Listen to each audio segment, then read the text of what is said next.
Ой, чого ж ти, дубе, на яр похилився?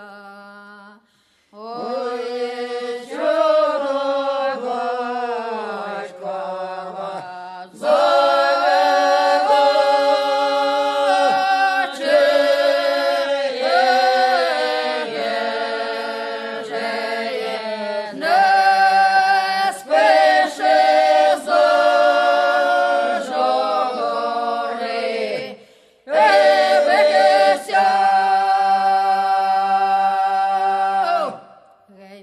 чарують зорі серед ночі, не дагають за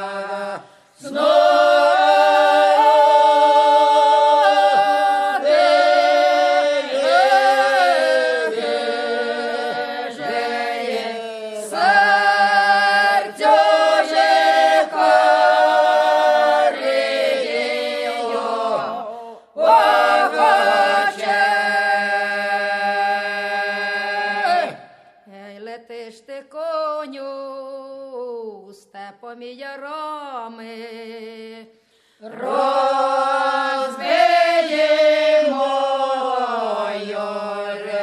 то